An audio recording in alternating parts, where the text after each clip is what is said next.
Hey everybody, I'm Captain Tommy Struggle, and you are on the lifeboat. What's happening? Hey, quiet down, cat. Cat's in the other room, just squirreling up a storm. Valerie Nagy, good to see you. Tree Hugger, glad you're here. Charlie Murphy, what's happening? Taekwondo for life. Seventh Son, Miss Sunrise Dawn, Lacey Silver, Charlie Niles, Cheryl Niles. You know why I said Charlie, don't you? We grew up with a Charlie Niles. Valerie Nagy, Nick, Nicola, Nacho's mom, good to see you. Mara, Layla, how are you? Spanx Calhoun, people, has seen better days. He is going through it.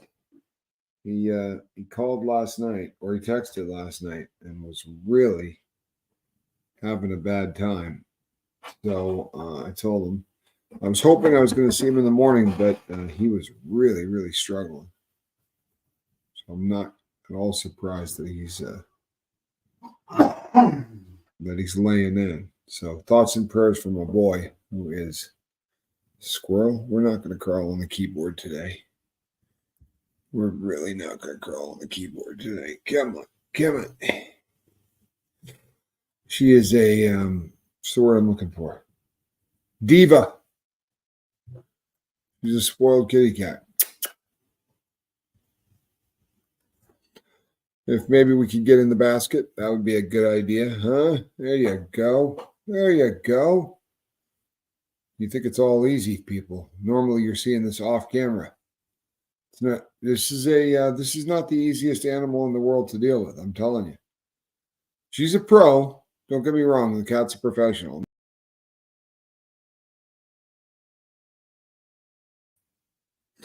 I will get the squirrel back here in a moment once I figure out exactly how to put her in the top right-hand corner, which I will eventually figure out. But I hope everyone is feeling all right. Jen Marie, good to see you. Danny's mom, how are ya? Charlie Murphy, hey V, good to see you, V. J9,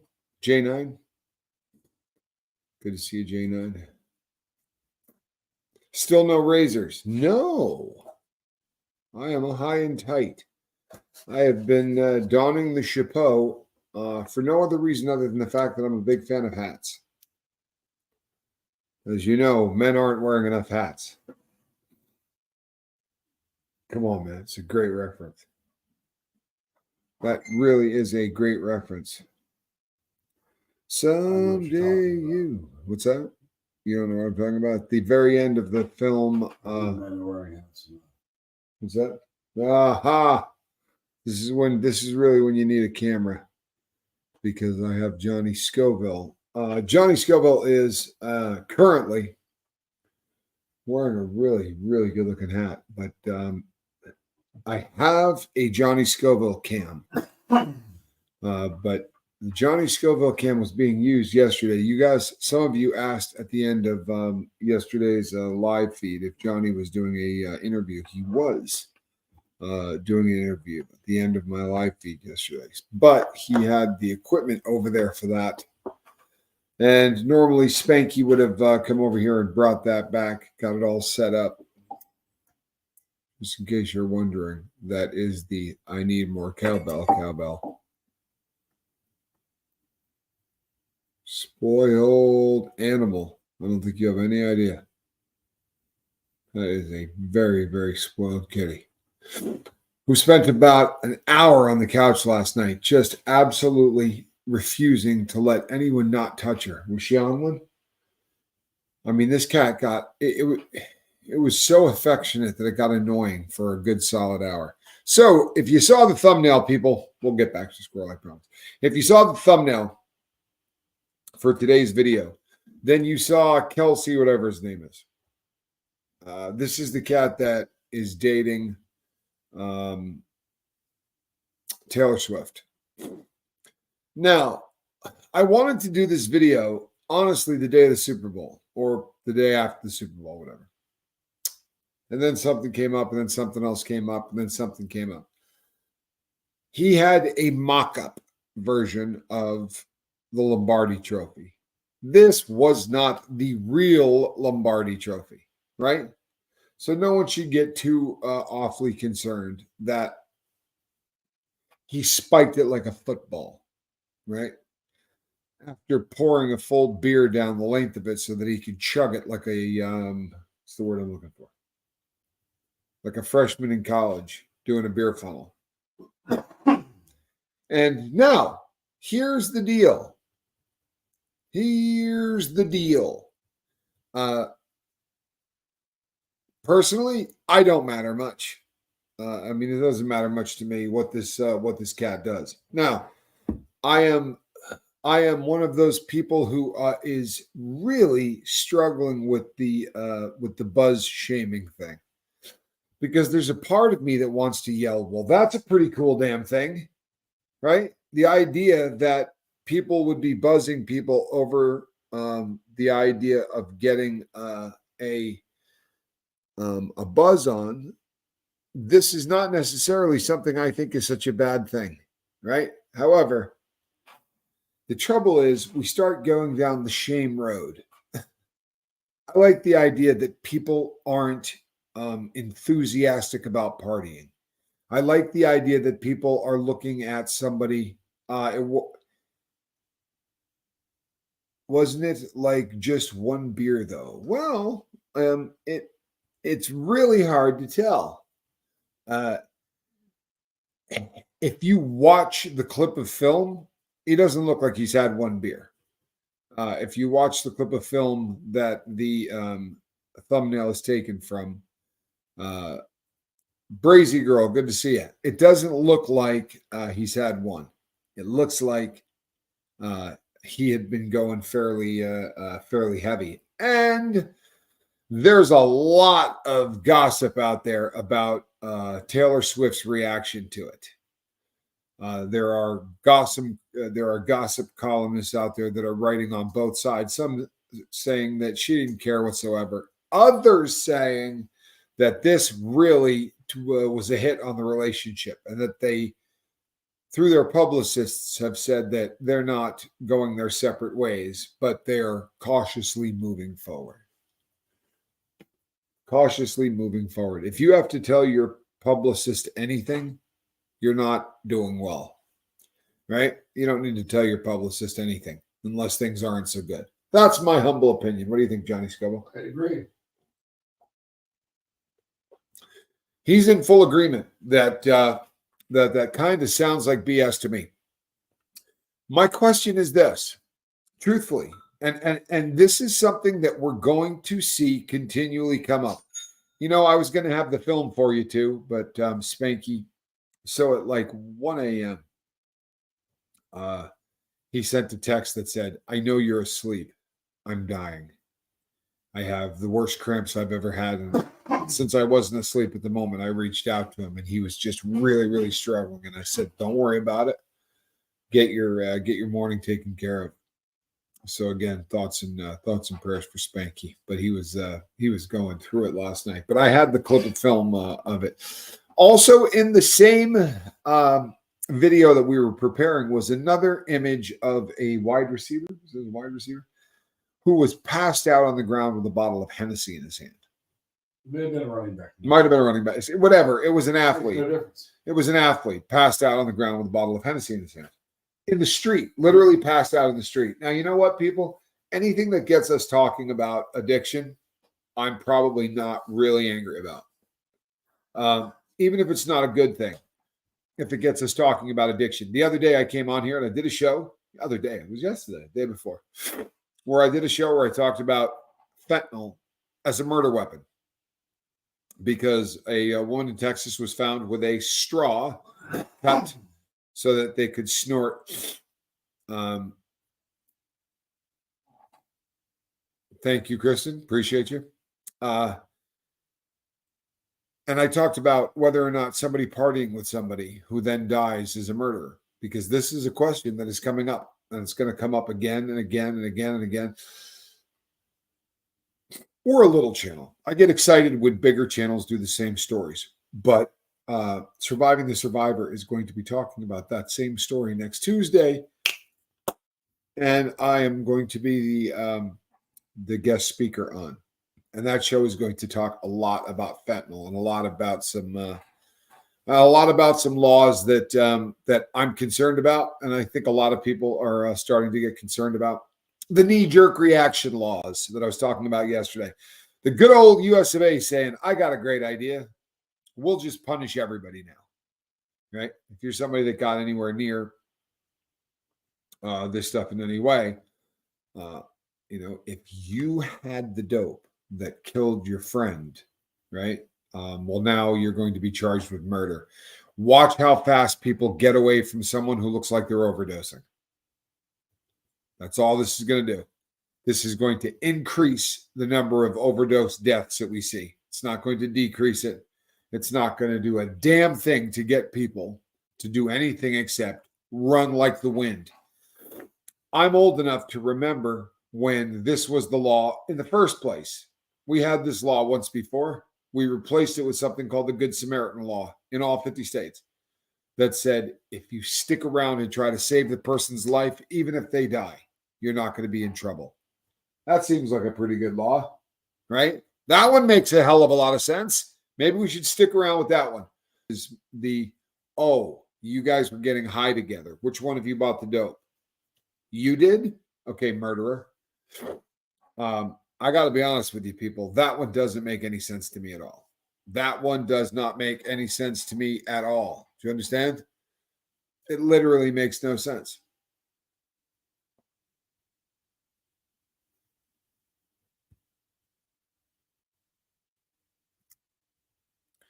Sometimes when the chat's going fast, it's difficult to carry on conversations. Don't beat yourself up over that, people. Saw someone just commenting on that. It is twisted logic, isn't it, Cheryl? It's twisted logic. The idea is, you understand what happens? The idea is we need to punish somebody. There's 300 people dying a day off of this. Damn it, someone needs to go to prison. That's the mindset always in this country. Always, first and foremost, always will be. Right? It is always going to be first and foremost, let's lock them up and throw away the key. Do you know why your cat is headbutting you and squashing your glasses into your face? Because they have these little itty bitty scent glands on their face. And that cat is saying, you belong to me. I'm going to put my scent on you. You are mine, including your glasses, apparently. But belongs to your cat. Like everything else in the house, we are all just possessions of our cat. Now, as you can see, I won the lottery in that because my cat not only is fun to hang out with and chill, and is just the ultimate in laid-back animals, but a consummate professional. For real. I mean, I've worked with better, but not many. Squirrel is a consummate professional. Janine, I'm sorry to hear this. Janine says, my best friend's ex-husband and 2 adult sons are killing themselves with alcohol. It's so heartbreaking. It is. Squirrel is a benevolent master. I've been blessed. There are very few things that are as sad as watching someone destroy themselves, right? Literally destroy themselves with alcohol. Drugs, honestly, I don't think are as bad. And I'll tell you why I say that. When somebody destroys themselves with drugs, right? And the air quotes in the air drugs, because I'm not talking about pot. I'm talking about someone who's destroying themselves with cocaine, heroin, or meth, right? Any opiate or whatever, any heavy duty speed, but those 3, drugs basically. Heavy speed, heavy uppers, heavy downers, whatever, however you wrap them. But there's something about alcohol. It is slow, it's methodical, and it is depressing, right? It is absolutely 100% depressing.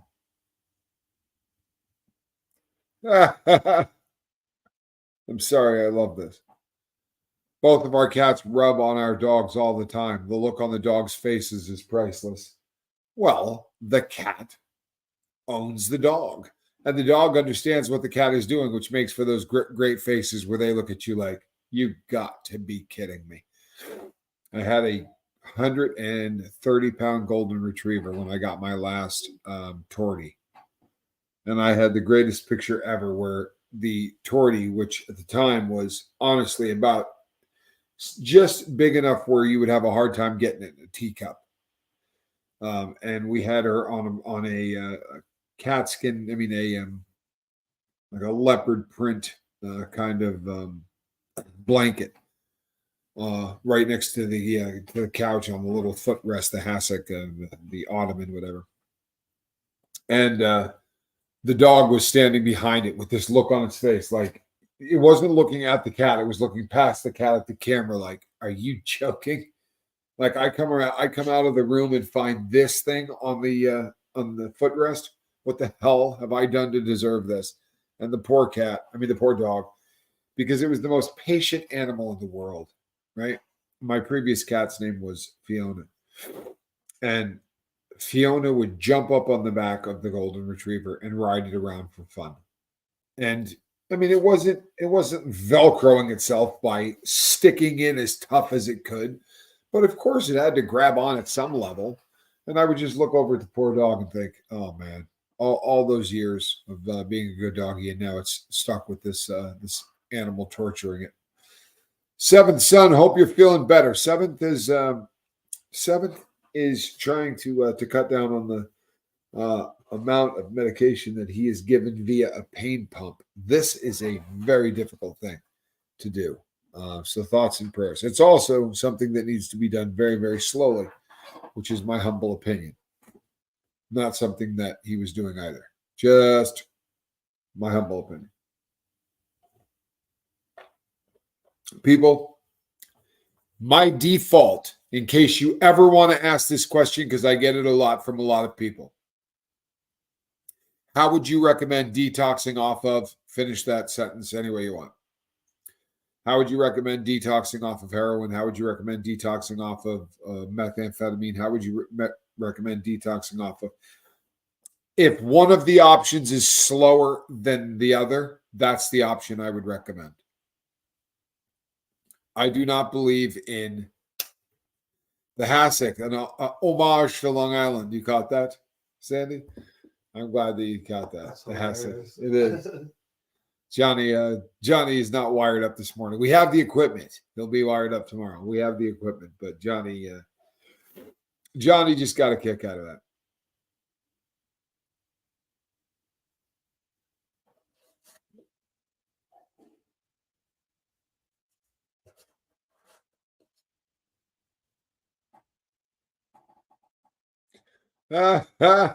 This is funny.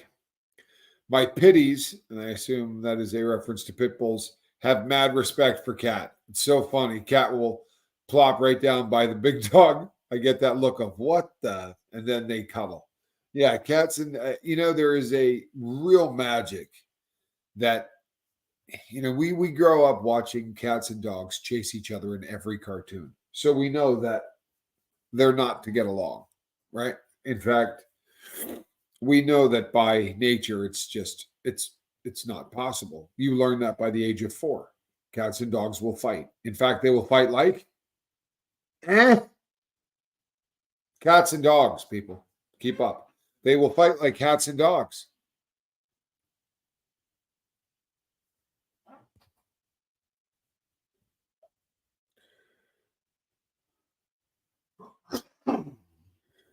You are a very fortunate human being to have a friend that will allow you to detox on their farm for a week. What an opportunity. It would not have worked for me, but it sounds like such a great way to detox. I needed to be locked up. Sadly, that is me. I'm one of those people that needs bars around me when I'm detoxing. Without those bars, I run out and I grab stuff myself. So now that we got about 185 of you in the chat here, let's have a question. And this is a two-parter. The first part is, Would you care if that was your boyfriend?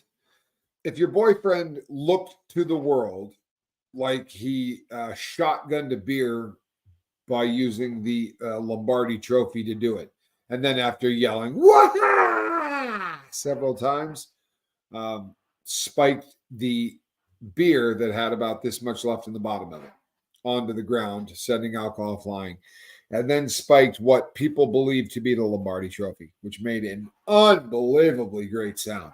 This was not a cheap imitation. This was a fairly decent imitation.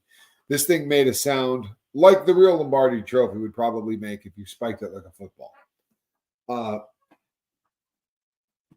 I'm not going to lie to you. As a raging drug addict and, well, not an alcoholic, but a raging drug addict, I watched it and said, woo-wee, is this guy wasted? That's definitely the takeaway. I showed it to my brother. He got the same takeaway. Everyone I showed it to sort of had the, wow, this cat's wasted takeaway. The question becomes, it is unfortunate. It is unfortunate. Now, if you've got a team that is winning more Super Bowls than basically any team in history, at least on a string, what if they were on 3 or 4 of them or something? Truthfully, I don't know the answer to that. I didn't find out until yesterday that they had won consecutive games or the day before. I just don't follow it anymore. But apparently they've won 2 or 3 of these things. That's kind of a big deal. He's been sleeping with some blonde girl by the name of Taylor. I would like to know what your opinion is on this. If that was your boyfriend, how angry or embarrassed would you be? And the next logical question, because damn it, it's just a logical question, is: Are we going to hear this person end up on an album with a lot of songs written about him, right? About the receiver that got drunk. She'll have a new album out in 6 months. She's going to work him over in that album. You can believe it. Now, Lord Stanley's Cup is different by design than any other of the trophies, right? Most trophies do not end up in the hands of the athletes, where Lord Stanley's Cup does. Each of the athletes actually gets to take a turn with the Stanley Cup. So I read a great article. It was in a book of a list of articles, but they did a thing. I read it while I was in prison. But this article written about Lord Stanley's Cup talked about the things that it has been filled with. It has been filled with, according to this article, caviar completely. It has also been filled with champagne. It has been filled with cocaine and lots of other drugs and anything else that you could think of. It has been repaired 1,000 times because each athlete actually gets to take it for a week or 5 days or whatever during the course of the year. This will give it this kind of thing gives it a ding, a little damage here and there. The question becomes this: are you cool with athletes acting like drunks when the party's over? We have, as a country, for a couple of 100 years gone, woo-hoo-hoo, every time somebody got really excited. I remember this too, when Jackie from Howard Stern urinated in the Stanley Cup when the Dallas Stars visited the station. Yes, I remember talk of this as well. It's now Jackie the Joke Man, right, from Howard Stern, urinating in the Stanley Cup is not something that you're going to go, wow, there's a shocker. It was the Howard Stern show in its prime, right? But the athletes that should have a level of respect for the cup, you might want to see them. No kid in high school wants to grow up to be Jackie. Right. But every kid wants to be an athlete or a rock star. So that's why that sucks. That's a great comment. The reason that this sucks, I went off on a Bodie Miller rant one day about the skier because he ends up on the front of Sports Illustrated. Skiers don't end up on the cover of Sports Illustrated often. right? It's not that kind of a sport. So when you do, it's really a golden opportunity to be an ambassador for the sport. And instead, he came out and said, there's nothing I like doing more than training for downhill while really drunk.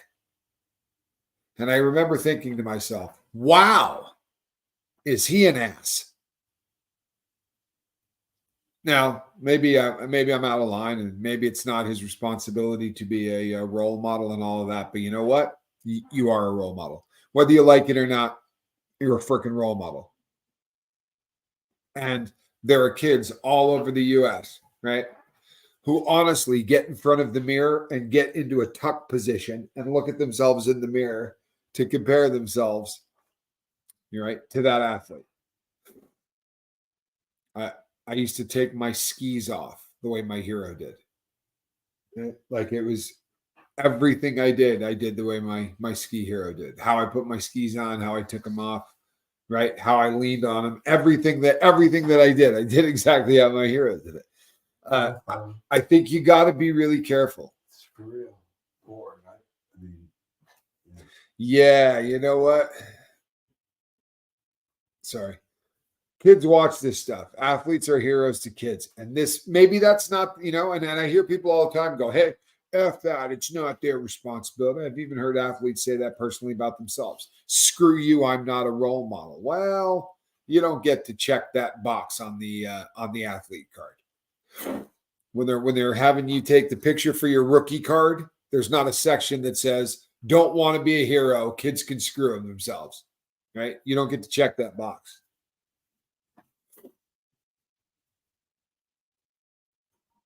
That's the truth. You don't get to check that box. You are, by default, a hero to a kid. Every athlete is. So maybe, I don't know, maybe step up to the plate a little bit. But I want to know what the hell's going to happen with Taylor Swift. What's going to be the name of the album? Is she going to ditch this dude? Is it going to be called, isn't he a receiver, a wide receiver? Or is he a tight end? Because there's a good one in there. But what the hell position does this guy play? I don't watch football anymore. I'm almost 100% he's a receiver. I just don't know what kind.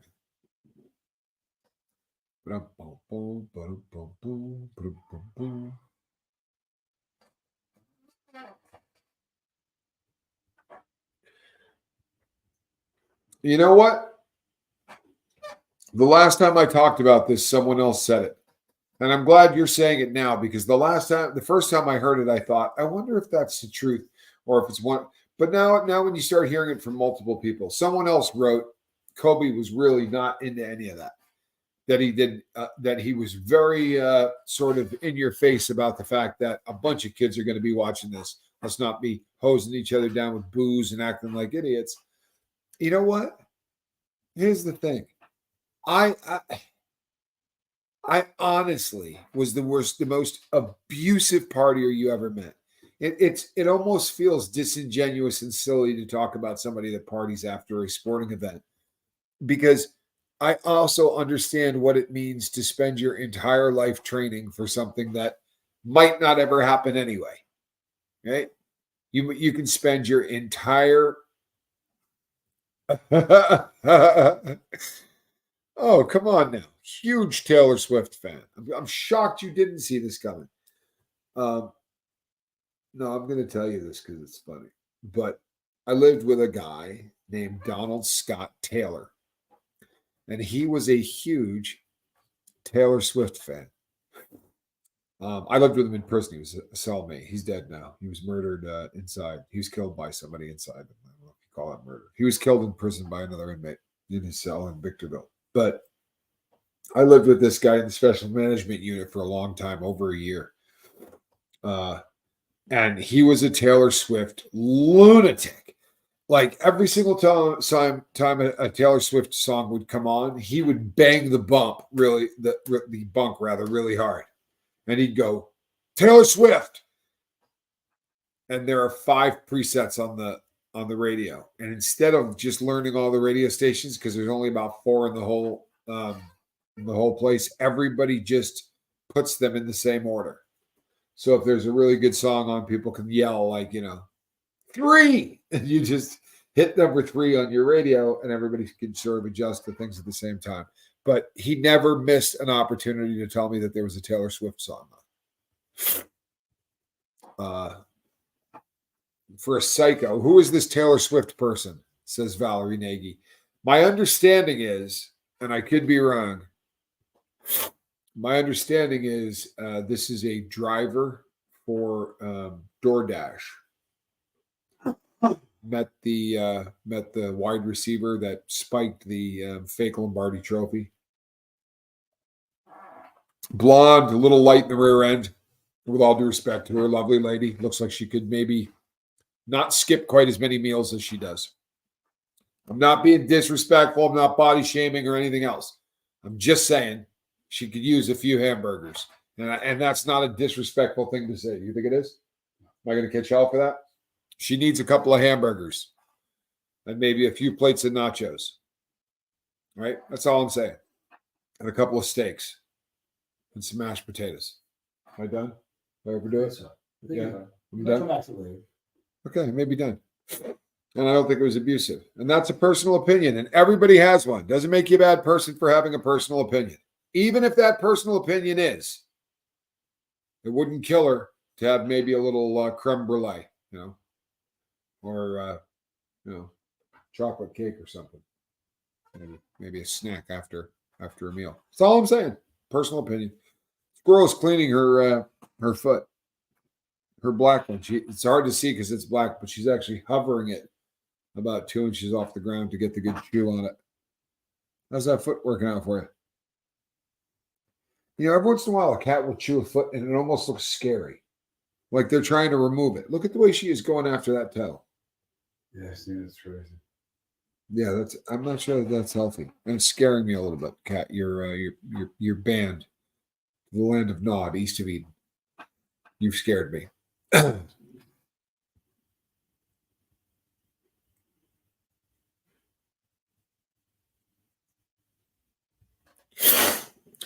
Kristen Melinda says, I don't begrudge her right to have a new boyfriend every month. People date. It's the paparazzi that makes it news. I beg to differ. And I'll tell you why. She makes it news because every time she decides to stop dating someone, she writes a song or an album about it. You know what I mean? Like it's a punchline on the show Family Guy. I mean, there was even an episode on Family Guy where Chris ends up dating Taylor Swift, who instantly writes a song about him. And they end up becoming, boyfriend and girlfriend. And she says, I don't care whether or not you people hate it or not. I love this guy and I'm happy. And they boo her and can't stand her. And of course, he saves the day by telling her that she doesn't have a butt, that he doesn't like her much. And she goes out and does a song trashing him again. And I didn't anticipate a Taylor Swift bashing session. I'm not bashing Taylor Swift this morning. I am a fan of Taylor Swift. But make no mistake, she does like to make albums after John Mayer, I think, invented it. Didn't he? It is her way to journal. That's an interesting way to say it. George Harrison and Eric Clapton. Yeah, George Harrison and Eric Clapton were doing it years before she came along, to be sure. And before he came along. That was next level. That was next level. That really was next level. I beg your pardon. I beg your pardon. I beg your pardon. She does not need a bigger basket. This is an optical illusion. You see that all of this right here, right? You see all this? There is all kinds of room inside this basket for said pussycat. See? It just happens to be because of the fact that the padding in it is black, it makes the cat look like she's taking up a lot more to this basket. But she is in top-notch physical condition. Squirrel, this is honestly, she is an athlete. You should see the distance this cat can jump straight up in the air. It's absolutely impressive. She's nothing short of an athlete. Does not need a bigger basket.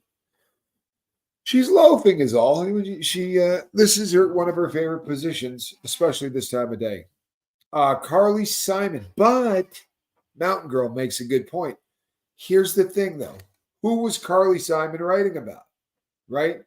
Because we are still debating who that was about. I know who it is. You think you know who it is? I know who it is. This is the unwritten rule on the lifeboat. Unwritten rule. We don't actually ever write it down, but if anybody badmouths the Bee Gees, first we time them out and then we ban them.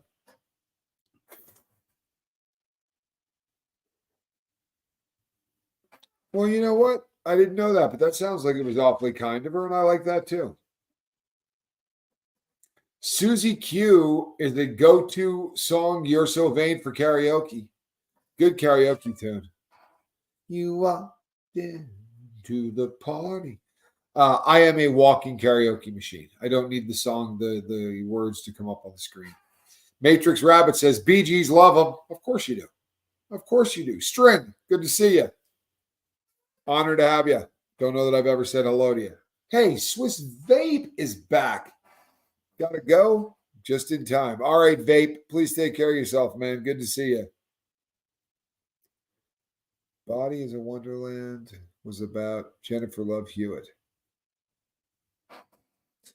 Body is a Wonderland was about Jennifer Love Hewitt. Whenever I see her, this is what I think of. It's terrible. I noticed that right after terrible is a really hard laughing emoji. Rexican Messler says, my opinion is that Carly wrote it about herself. There's only one problem with that one, Rexican Messler. I read it. She came out. Yeah, she came out last year or the year before and told the world who. Now, I'll tell you who the running theories were before we out who it is. Because there were 3 theories at the time. And the theories were that it was Mick Jagger was one of the theories. Warren Beatty was the other. And Chris Christopherson was the third. That was how I always understood it to be the top 3. And that is for You're So Vain. Now, Lacey says she wrote it about Warren Beatty. This was one of the great ones. My understanding. This was my understanding as well. Now, JD says, I like to think it was Beatty. I always felt the same way. Look at me. Now, also, hold on one second, people. Here's the thing. I'm just going to be honest. My brain isn't what it used to be. Sometimes the thought thread can disappear, and then I just can't get it back. And you read that it might have been about Neil Diamond. Well, the Mick Jagger angle is really odd because he sings on the song. If you listen to the background vocals when you're hearing You're So Vain, that is Mick Jagger singing backgrounds on that. That always made me assume it probably wasn't about Mick Jagger. Now, here's the thing. I remember very specifically reading that she was going to tell somebody who won a contest or something. I don't know who she wrote it about. Johnny says he does. I'm forcing him to look this up prior to me telling the world and being wrong. Here's the thing. I'm going to tell you this right now. Warren Beatty is truthy. Do you know what I mean by the term truthy? It means that it's so true that facts will not make it otherwise. So I don't care what any of you Google. I don't care if she comes out tomorrow and says, this song is about Johnny Scoville. This song to me will always be about Warren Beatty. Because he just has that damn look about him. The scene in Bugsy where he is stomping the gentleman to death in the restaurant and then catches his own reflection in the mirror and has to fix his hair as he's stomping the guy. To me, that's Warren Beatty. You have to believe it. I'm shocked. I don't even want to talk. I'm sick to my stomach. I can't I'm go muting on. this because I'm not letting Johnny Scoville blow this for the world. In the meantime, please look at my cat. What? It's in part. Verse 2 is about Warren Beatty. Right. Only the second verse is about Warren Beatty. Every other verse is about other men she's met that she won't tell. Okay. So it's not. Right. Okay, but the second verse is the one that says, "You had me several years ago when I was still quite naive." She wouldn't say who that was. That is the second verse. Oh, sorry, that was David. No, that was all about Warren Beatty. Okay. So that's the one. All right. Where she was young and naive. All right. Okay. I have been checking and with just my. So you know, there it is. Where, look at this. It says you didn't mute, not muted. How bad is that? I'm really glad I wasn't cursing at you. I have confirmed that the second verse is Warren Beatty, but that all of the other verses, you heard, all of the other verses are other men. Other men. Look at this. Johnny's title would have been "You're So Hot." See what I did there? She said, "I see what you did there, Tracy." And you know why I'm not busting your chops? Because for me to say that doesn't really look like, no, he's not a handsome guy, probably wouldn't be a very smart thing to say. So here's the word. The word is the second verse, same as the first. Heather. Second verse, not the same as the first, is about Warren Beatty. All of the other verses could be about me or Johnny or anybody else. It could be about anybody that she slept with, right? And I'm not saying that I slept with her, but I'm not denying it either. You slept with her first. I'm not saying I'm saying I'm denying it. The point being this: the only person that got honorable mention was Warren Beatty. Everyone else, she didn't say, "Oh, there's a little Mick Jagger in that, and there's a little bit of this and that, and there's some." Yeah, there was none of that. It was a Warren Beatty was the second verse, and the second verse would be the one that says, "You had me several years ago when I was still quite naive, when you said we made such a pretty pair, and that you would never leave, but you gave away the things you love, and one of them was me. I had some dreams. There was clouds in my coffee." Who's Warren Beatty? Well, he played Dick. Who the guy that had the watch you talked to? Dick Tracy. He played Dick Tracy in the movie Dick Tracy with Madonna.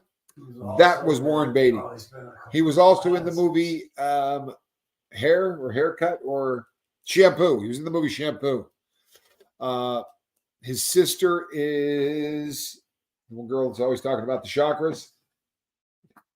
Oh, it's $20,000. It's $20,000 pyramid with the Scoville brothers. Bugsy. Yeah, he played Bugsy in the movie Bugsy. He played Bugsy. He also played Clyde in Bonnie and Clyde. And you know what? That's all I can come up with at my age. You should be really happy that I did that well. Shirley MacLaine is his sister. Thanks, Body Illusion. It's nice having you all here because clouds in my coffee. I have a few. Can we break down Andy Gibbs' shadow dancing? Jeremy Shelton, if I thought for a moment that you were being disingenuous, I would throw you physically from the poop deck. But I know that nobody here would ever pick on Andy Gibb. Shadow dancing. Great song, by the way. Absolutely a masterpiece. Everything they did was. Sorry. Look, you saw the movie Wayne's World, right? And they talk about their show, and he goes, there are people who hate us, and he goes, well, look, not everybody loved Led Zeppelin. They left that to the Bee Gees. So you can lie, but you love the Bee Gees, and you love Andy Gibb. So you can lie. It's all good. We're not talking about this is the Bee Gees.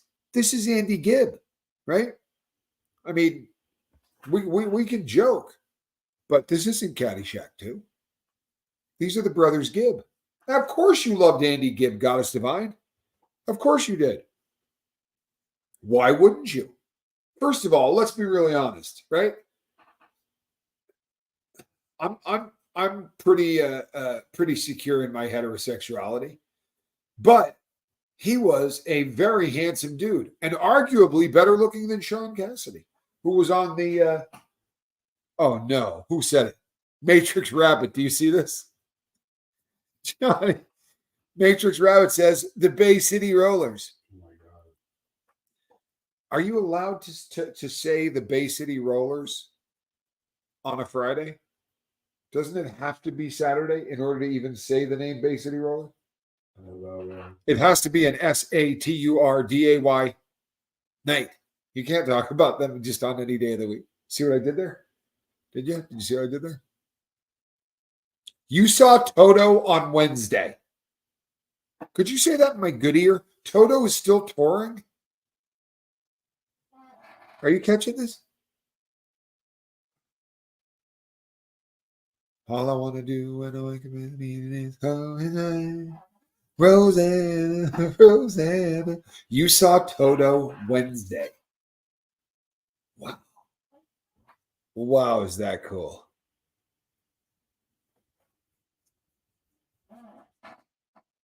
It's so true. I'll tell you something else, too.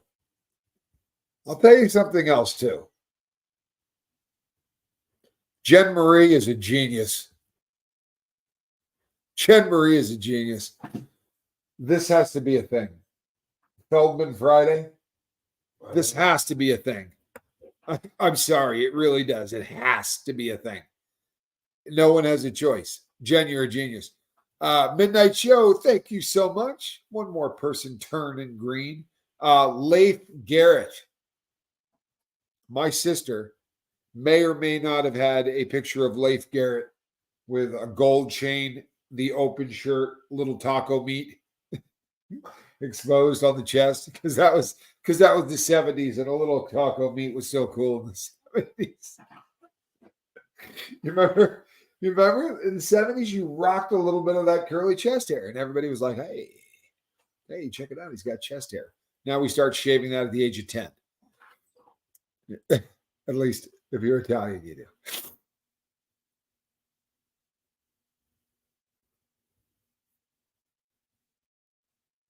Oh, no. Vito, you didn't do it. Vito, come on, man. You didn't do it. I have a Grateful Dead tattoo. Toured with the Dead. Huge fan of the Allman Brothers. Yeah, I was a huge fan. If you're on a bad trip, it's probably the thing to put on.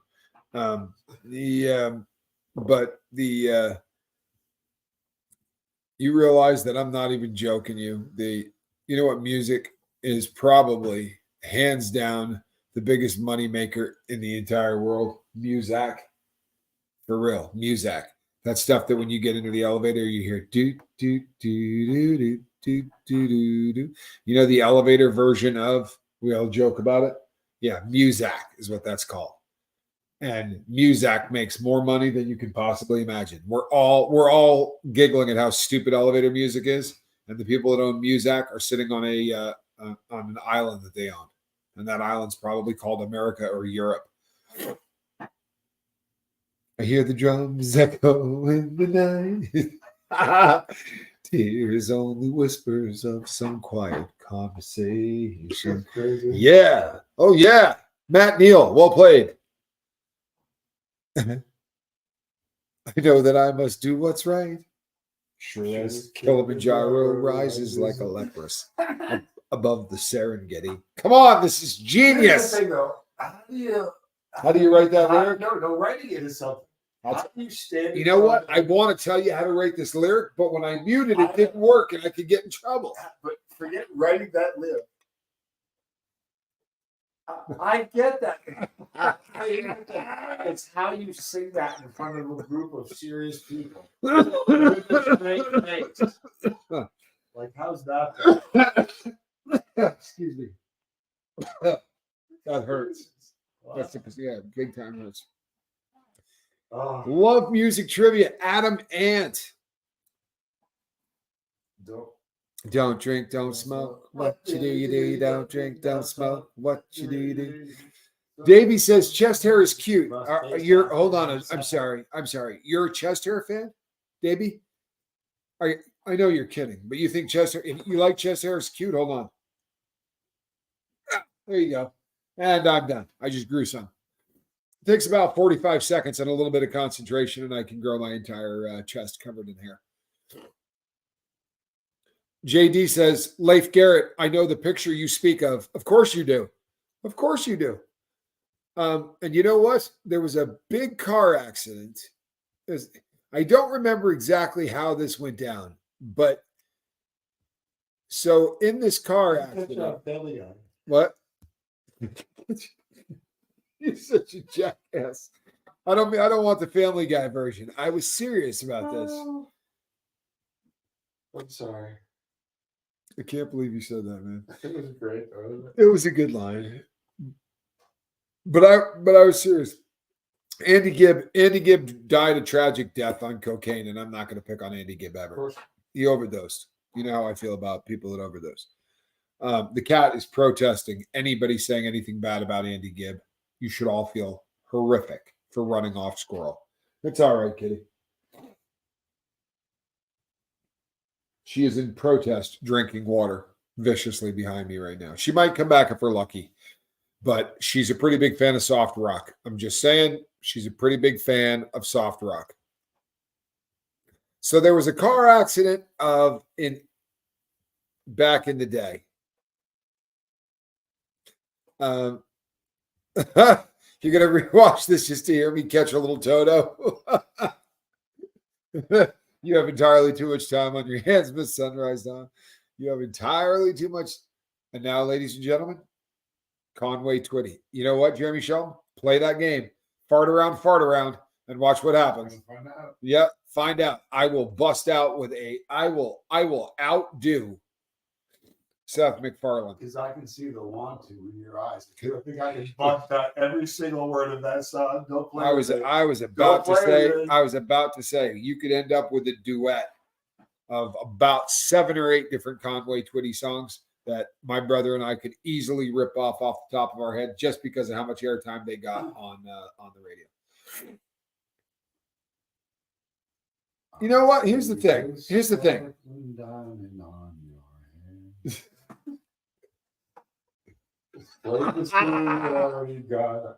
Man. Oh, and this is why there needs to be a mic. There's, I got 7 minutes left. I could honestly do Conway Twitty for the next 7 minutes. Just Family Guy style. I could absolutely overdo it, but I'm not gonna. John Stamos, only on drums. He's in the back. Can you even write a song called I See the Want To in Your Eyes anymore? Could you write that today? Listen, there'll be no Patsy Cline jokes here. No, that's a serious question. Can you write that song today? Probably not. Sometimes it's hard. On the stand, I saw the Want To in her eyes. Sometimes it's hard to be a woman, giving all your love to just one man. But if you love him, don't be proud of him. 'Cause after all, he's just a man. Stand by your man. Give him 2 arms to go to. Oh no, that's so awful. And something warm to come to when nights are cold and lonely. Goodness gracious. Need an answer, Tommy. What would you do for some self-care after an awful week?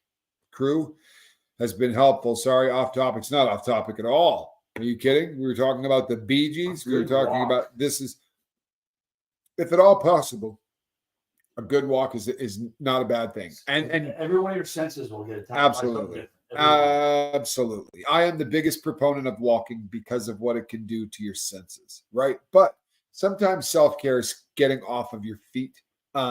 If one can afford it, truthfully, I go to places and it's about $70, right? but you go in there and have somebody work you over. And I don't mean like a massage like the Bugs Bunny kind from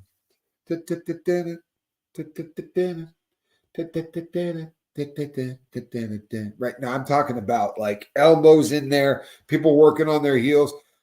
If I walk in and there are not ropes on the ceiling, right above where the person does the rub down, then I'm out, right? Because they literally are going to be holding onto those ropes and like stepping on my back and grinding into me. And I'm not being funny at all. If I am in bad shape, I go and I get a half hour or a 1 hour break me in half massage, like do damage. I want someone to have to pour me into the car, right? Like I'm a liquid. I want to, like, you know, the cartoon where the thing goes down the stairs like a slinky. That's how I want to get back to my car. I'm not being funny. And that's huge for me. The other thing that is absolutely essential, Danny's mom, and I'm not being funny. You see this thing? This is the anti self-care device. This thing right here is the anti self-care device. If you're trying for self-care of any kind, you turn off the ringer. Doesn't mean the phone has to be off, but the mother-loving ringer has to be off. Now, if you have a child and turning the ringer off is going to stress you out because for 5 hours you're going to lay there wondering if your baby is okay, well, then maybe put it on vibrate and reach out to your baby, right? I do this with Calhoun. I'll go, man, I'm dying, and I'm not taking the phone for any reason. Like, I'm not doing it. I'm turning it off. If something bad happens, call your uncle. Right? But disconnecting from the things that make life crappy. Something has made this a bad week, Danny. And oddly enough, I think I probably know what it is. Right? So that said, get yourself away from, I would say, anything electronic. Just as a piece of advice, electronic things can be the most frustrating things in the world for those of us of a specific age. I'm of that age. I'm old. I'm old, and I don't like technology. I'm not afraid to say that. And I am sorry, people. Massage tomorrow. See, Danny's mom gets it. There you go. Massage tomorrow. And I make a point of saying this. Now, I'm a little different. Yes, you can still get a landline. Absolutely, you can. I make a point of saying this a little different, right? But when I go in there, I say, do me a favor, right? I want you to break things, right? I want, right? I want to hear things go pop, snap, crack, right? I want it to sound like Demolition Day on a house flip. That's what I want my rub down to sound like. Charlie, if you're watching, and I'm not talking to Charlie Murphy, I'm talking to the greatest massage I ever had. Charlie knows who she is.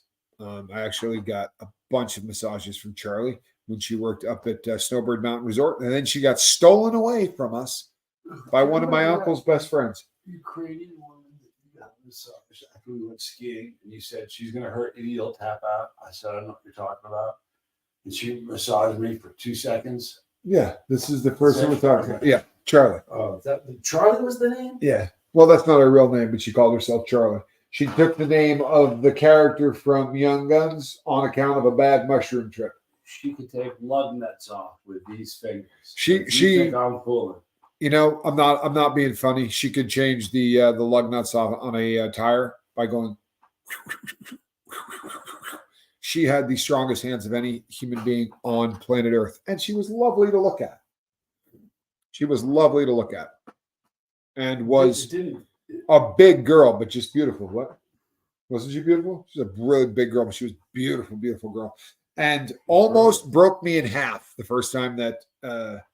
I thought it was being punked. You guys are all giggling. Yeah. Oh, yeah. Well, Johnny goes, yeah, I really kind of don't want to get worked over. He had been skiing and doing all of that, or snowboarding, I think is what you might have been doing that day, but had been out working all day with us and farting around. And I was like, oh, no, I got this. Charlie will take care of you. And then you walk in and you see that Charlie is a woman and you go, and then Charlie goes and starts twisting you up like a Look at the cartoons. like one of those balloons that you make animals out at on clowns do. No, I get him. You get twisted in half, and the next thing you the know, giggling start. yo, I'm like, okay, Yeah. stop it. yeah, all of us are out in the hall going, Danny's mom, you have a massage coming. You really do. People, I'm Captain Tommy Scoble, and you know what? This was one of those days where I didn't think I was going to make it an hour, and I did. I love y'all, and I'll see you on the next one. Go ahead, Johnny. Email the. I will talk to you shortly. Love you guys.